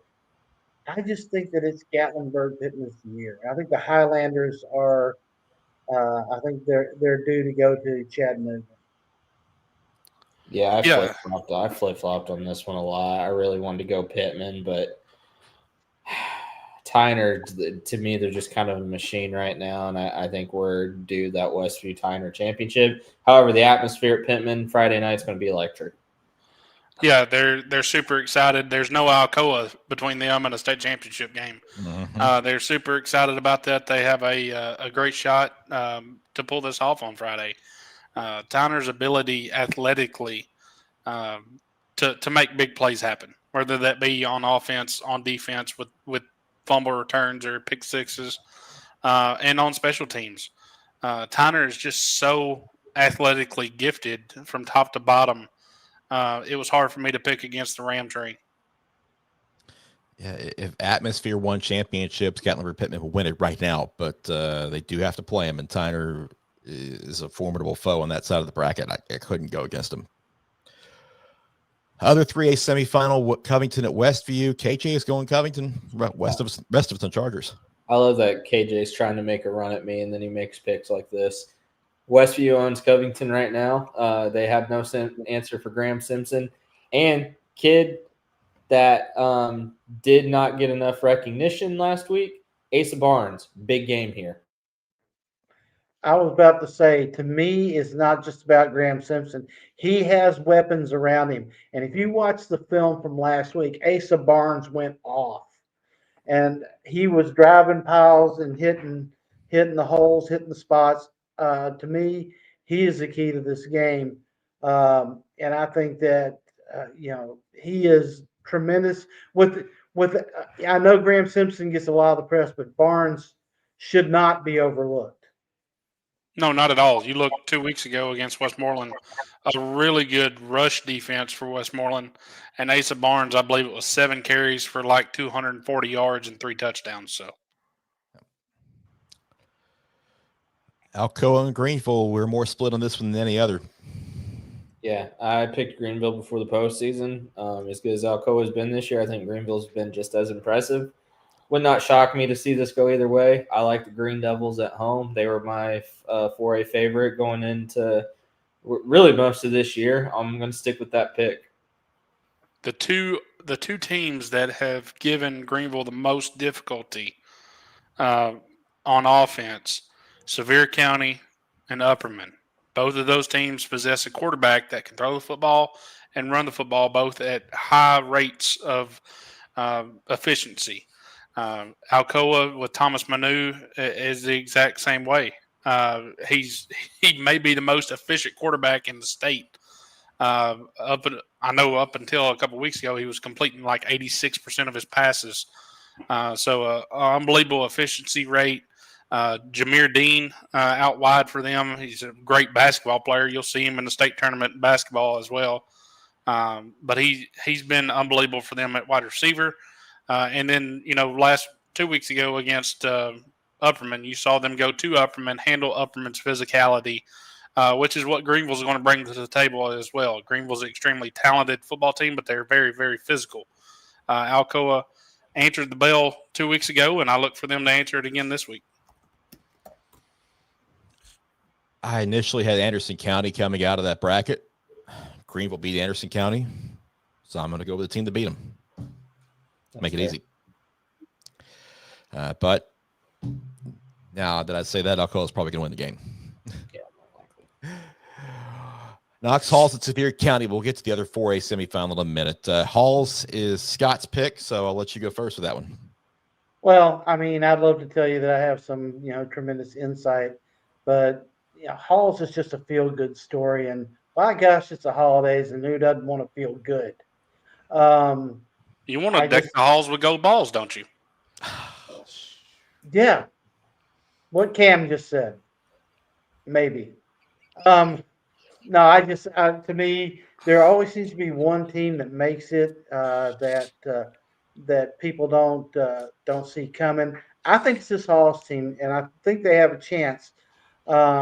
Sevier County is a very good team, but hey, we said it last week. The best team, for some reason or other, doesn't always win, or the best team on paper doesn't always win. Sometimes it's the best team altogether. And I think this Hall's team does have that chance. Yeah, Yes. no. Yes, Yeah. yes, Matt, that's correct. It's a night away from Thanksgiving. Let's not skip that just yet. Yeah, Cooper Newman doesn't give a damn about your holiday festivities and how No. holidays are supposed to make you feel. I think Halls keeps this close for a little bit. Newman gets maybe a late score. I think I was a little generous on my score. I don't see the Smoky Bears losing this one. Yeah, Sevier County, sneaky, tough place to go play. Sevier County historically over the last decade or so has been very, very good at home. Knox Halls, don't know the last time that they were in a semifinal, if they've been in one. But Jarrell Chandler, I mentioned it earlier in Mr. Football Conversation. If they stay in this game with a chance to win it, it's going to be in large part to Jarrell Chandler at his corner/safety position and wide receiver position. He's a great athlete that's going to be playing in the SEC. 1992. Actually, 96. Halls made the state championship. So It's been a minute. I was 2. You just have to throw that in. We just have to make these guys feel old. Me too. Fa la la la, Sevier County. Next. Let's go to South Gibson and Procone. We've all got the Firebirds this week. Yeah, no, we're not playing on it. We're not playing in the Mud Bowl. Pearl's the more talented team. Again, I saw last week has that. That was a field that was really you were able to play on. I think Jermaine and Jeremiah would have had big games. South Gibson played it up. They got the turnovers they needed. Ben Johnson's a hell of a coach. Procone, though, Tony Brunetti, I don't bet against him this time of the year. LJ Funk's in for a big one, and I'm going to go out on a limb and say Landon Leff probably returns a punt for a touchdown in this game. I'll go against that because I don't think South Gibson kicks to him. They kicked to Jermaine last week. Yeah, well, but it's not a bobo. It's not a bobo.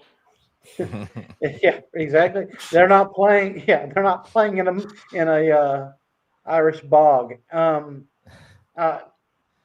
Pearl, I think, is the more talented team here. I think they're the faster team here. I think they're, in a lot of cases, the bigger team here. But what Pearl has to they're not going to be the bigger team. I can promise you that. Well, South Gibson's massive up front. I understand that. All right, bigger may have been not necessarily the word I should have chosen, but I digress. My thing is that Pearl has to be the smarter team. And by that, I mean LJ Funk needs to take care of the ball. And they need to not have penalties that put them behind the sticks. If they do that and play the game they're capable of playing and play a clean game, it won't be close. If they give South Gibson time and time again, new life, or give them new opportunities, it may be a tough night for Pearl. But I think that they've got the team to take it all the way. Yeah, it goes back to the song for me. Just take care of business. Taking care of business. That's all you got to do. Yeah, it's fundamental football. Don't turn the football over. Don't commit silly penalties to get yourself behind the chains. Try to limit your MAs. Try to limit your mistakes. And ultimately the team at this point of the season, most of the time, the team with the least amount of mistakes is going to win the football game. And last week, if you really look at it, it was 0-0 game at the half. South Gibson was able to keep that close, make it scoreless at the half. They got to keep doing their game plan all the way through. Even when they got down, they could still do what they wanted to do. Pro gets up on them early. You're going to force them to throw the ball. They do not want to do that. Get up on them early, take them out of their game plan. pro rolls if they do that. Yeah, and it's real simple. You mentioned it. South Gibson got to halftime last week 0-0. A team like South Gibson and a team that plays that brand of football, I know this because it's the way we used to play at Trousdale when we would go on a road against a team that should beat us. We would try to shorten the game, literally make it into 4 quarters, have it a 1-score game or tied after the first quarter, have it a 1-score game or tied at halftime. That's how they beat you. When they can do that and win the quarters, and then you look up in the fourth quarter and it's a 1-score game, they got you at that point. You better wake up real fast. Yeah, that tracks. Yeah, she forced her way into my lap. It's kind of what she does. She forced her way into my life. I did not want a cat. Yeah, but you got one. I got 2. It's true. Yeah, more than one. All right, Centennial and Page. Let's cue the screenshots. We've all got Page in this one. Yeah. Little Grandjean's playing well. He's playing really, really well. Page is a machine, man. I think them making the statement they did last week against an insanely good Beach team that I think probably could have played and won a state title as well. Sorry, Matt. I think them making that statement, they've already handled Centennial once and know it's a new coaching change. Could be a closer game than what I predicted, but I just don't know if their defense can slow down Page's offense. Well, that's the thing. That is the question. Can Centennial hold Page? Similar to how they were held in the 2 games that were close, Independence and then last week with Beach. Can they hold them, the Page offense back? Because they absolutely can score in bunches, Centennial. But Page is such a great team across the board. I think their defensive line, offensive line is really good. If they can stay up or get ahead and pin their ears back and come after Mitchell Grandjean, it may be a different day. This will be the 5th straight championship appearance for Page if they win. Yeah. Yes. And, kind of got to address the elephant for me. Picked Centennial all the way through until now. It is what it is, guys. You guys have played fantastic throughout the postseason. Just not sure it's 35 points better than what you were in the regular season. I do think you score more than you did in the regular season. But Page is Page. Until you beat them, they got to be the favorite. Yep. Pretty sure I'm not going on much of a limb and saying it won't be 52-17 again. Expect it to be much, much closer. And I think Centennial can keep this intriguing into the fourth quarter, too, the way they were able to score. So, ought to be a fun one over there, Rudderville. Yeah, and you mentioned it a little bit earlier, but Mitchell Grandjean has stepped up as a leader, and he wants this one bad. Yep. Yeah. Yep. All right, the first of the 2 6A semifinals over in Williamson County as well. Southwind at Ravenwood. You knew Tyson was going on. Brandon not going to go with them, but everybody else is with the Raptors. I'm not, but I'm not comfortable with it. Absolutely not. No. I changed mine at the last minute. It was back and forth because Kelvin Perkins is just a different kind of animal. The difference maker in this game is Matthew Anderson. Yep. Mm-hmm. He's going to be the spy, and he's got to play very, very well. Yeah, and I think Ravenwood's secondary matches up pretty well with Southwind's receivers. I know they got some dudes out there. Ravenwood's big and fast. It's just a matter of offensively, can Ravenwood get going? We said last week, you beat Whitehaven, you only scored 20 points. You're going to have to score a hell of a lot more than 20 points against this Southwind team that rolled past Whitehaven. I think this is a big Maverick chance game. I don't know if Southwind's prepared for that 2-quarterback system that Ravenwood plays. I think Maverick does something that reminds me of Keenan Reynolds when he was at Navy, and breaks Southwind's heart. Chris, you and I saw it 2 years ago. They struggled when they had to go on the road and face a really good Page team at Page. Yeah, saw it last year and saw it against Page 2 years ago too. You guys can attest to this. Not going to pull a Gary Rankin here, but they have not handled that type of play well at this point of the playoffs the last 2 years. Well, they're going to clip this out. And something else that is going to go overlooked is special teams for Ravenwood. Southwind's going to have to go the length of the field to score. They're not going to get short unless you give them a short field by a turnover. They're putting balls through the end zone on kickoffs. Yeah, Carlos not letting them return anything. Yeah, exactly. And you're going to have to go 80-plus yards to score. Southwind, if they can do that multiple times, yeah, they've got a very good chance to win. But can they? Against the defense, we'll see. That's a key for me is the field position here. Yeah, field position is a big one. To me, it is Sam Rohan and the ability of the Ravenwood defense to get penetration and disrupt. I think if they can disrupt the offense in the passing game, force Kelvin Perkins into running. I know he runs well, but Ravenwood is sneaky fast on defense.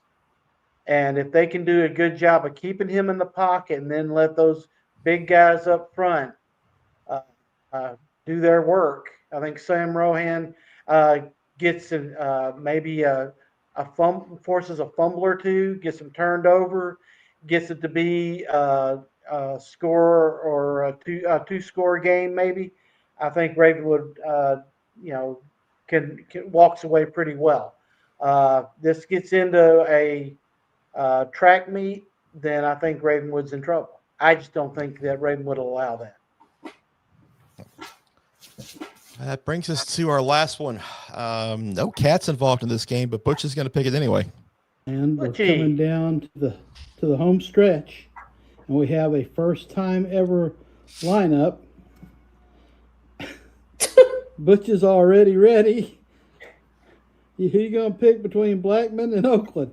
Well, hold on. Stay tuned. Let's see. It's a battle in the borough as Blackman invades Oakland for a chance to go to Chattanooga.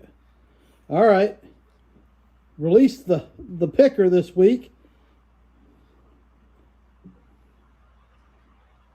It's Butch.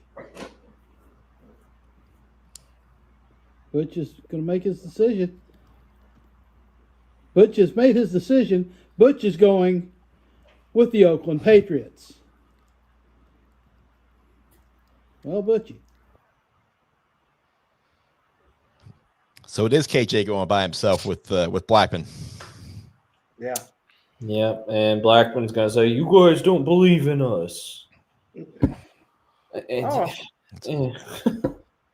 Look, I think Blackman. Would it shock me if Blackman pulled the upset here? No. Their defense is stellar. Their offense is played last week. Yeah, and if the Blackman of last week shows up, that cat is always wrong. Well, that cat is. Yeah, but the other cat was being shy and did not want to pick. So, Butchie may be the heir apparent. Yeah, we just have to train him up a little bit. You saw Butch's face. I mean, he's excited for this game as everybody else is, and they're expecting a massive crowd over there. Yeah, man. For the Blackman kids that are definitely going to see this and comment at us, yada, yada, yada, you're picking against us, you don't believe in us, blah, blah, blah, blah, blah. Blackman has not beaten Oakland since 2014. They just haven't. Simple as that. Until you beat Oakland, you're not giving us a reason to pick you. Even as great as you were last week against Maryville, Oakland's had Maryville's number for the last couple of years. Not a thing for them anymore. Oakland is the team to beat on this side of the bracket until somebody else knocks them out. Just ask Riverdale a couple of years ago after they beat Oakland in the regular season and then got blanked 56-0. Guys, I'm going to say the Go thing. out and make history, Blackman. I mean, I'm going to say the thing because it gets repetitive, but it's the truth. And if you don't like it, do something about it. Nobody's beaten Oakland. Nobody has beaten Oakland when it matters. on this side of the bracket. You can mention Houston in a rain downpour, but that's about it. Nobody has beaten Oakland when it matters. To be the man, you got to beat the man. You got to go beat them. If you want us to stop talking about it and give you your respect, go beat them. If not, sorry about it. Yeah. Look, Blackman's got a great defense, and let me tell you, James Stewart, I'm a believer in that kid. I think I stood next to him. Cam, you were there. I looked like a garden gnome. He's massive. He's a beast. He is a beast, and their offense really seems to be clicking at the right time. Mm-hmm. But you guys are going into Oakland, and I mean that is proverbial lion's den. If you want to be Daniel and go tame them down, then absolutely do it. As good as your defense was in that first matchup, you still got beat 32-0. Your offense has got to figure something out about it with this Oakland defense that did get exposed a little bit last week against Green Hill. They didn't give up a ton of points, but But you've got something to look at. Or if your defense can get some points on the board. Yeah. Yeah, I mean that's the kind of thing in this game. If you can find defensive or special teams points here, you can flip the game on its head. And the way Blackman's defense has been in this run is the reason I gave him a chance in this one. I have a 7-point game. It's going to be close, I think. But I'll say this much. I'll say this much. I'll be there Friday night. And, respect has to be earned. Full stop. It's going to be a good game. And if Blackman wins, I'll be the one to deliver the apology on the field. Full stop. You'll get it from me. That's my promise to you. Just do me a favor. Don't cuss me like Centennial did before the Antioch game. Yeah. That's what they did, and they're not getting one because of that. So Oakland is the team to beat until you beat them. Nobody on this side of the bracket's given us any reason to pick against them. They got over the Maryville hump a couple years ago, and they've just been rolling. Yeah. It is what it is. That said, this will be a fun one. Looking forward to it. Cam and I will both be over there. So, admittedly, you can ask Scott. I did originally pick Blackman. I got cute with my pick, and then I really thought about it, and I was like, you know what? Oakland did this to us last year with the Mount Juliet game, and then they just kind of finished it out. Yeah. So, at some point, your head, our hearts say one thing, but our heads, that's what, you want to get our best opinion. We have to go with what we think. Regardless of what kind of results we hope for. And the scare, I think, showed Oakland that they're human. And that's a dangerous thing because they know there's still a lot of work to do. Mm-hmm. Yeah. With the way that coaching staff operates. And you're down 17-7 with 9.5 to go, and you literally flip the light switch. Immediately, within a couple minutes. Now, Green Hill did score a touchdown that wasn't called a touchdown. It was called a fumble. It was bad. It is what it is. I'm not sure if you saw that or not, Cam. I saw that video. 100%. You talking about when the ball is? Yeah. Yeah. That was bad. That was real bad. But they did this last year, man. I mean, you look at it. Look in the postseason last year. Oakland beat Mount Juliet by 7. They beat Riverdale by 3. Then they beat Maryville by 8, and then they crushed Houston. Right. They get to where they need to go to get to play for a gold ball, and then when they get there, they win it. Yep. If Blackman does win this, is this the best postseason run of this playoff run for anybody? Yeah, I would say it depends on Centennial. Yeah, depends on Centennial for sure. But Blackman beating Maryville and Oakland. I mean, realistically, you got to think about Blackman's season as a whole. Outside of that loss to Oakland, guys, listen, it's just my opinion, barring probably whoever wins 6A, or if BA wins D2 AAA, Coach of the Year is probably coming from a 6A winner. Yeah, for sure. And you can justify it no matter which one of them it is. Yeah, I mean, if Brentwood Academy wins it, man, it's hard not to think it's Coach Wade personally. Yeah. All right. Well, that's it for our picks for the D1 semifinals. We're down to it. Just a dozen games this week and 9 more in Chattanooga next week. Final words before we get out of here, guys.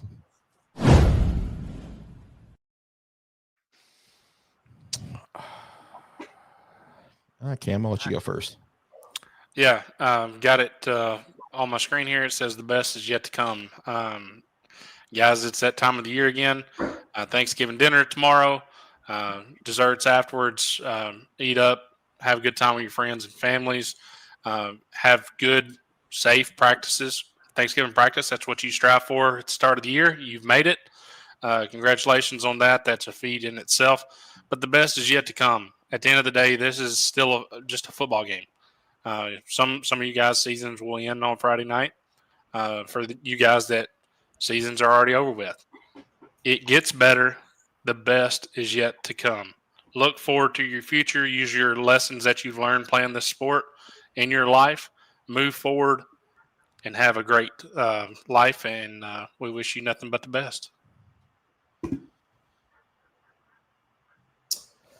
Yeah, no, everybody have a happy Thanksgiving. I will not be at a practice tomorrow. We got a early Thanksgiving thing, and I told Jess I would not be out to one, but I think Chris will. So outside of that, happy to be covering a game in the 615 again this week. Driving out to South Gibson last week sucked. Just stay safe wherever you're going. One thing, I guess, later this week into early next week, we're dropping the Broadway Boys documentary. It's a 2-part series I've been working on all freaking year. Technology has not been my friend, but first part, we'll hopefully drop that this weekend. It'll be a history of Hume Fog, the school, what makes it so special. And then, their run to the state tournament last year. So really excited for that to come out.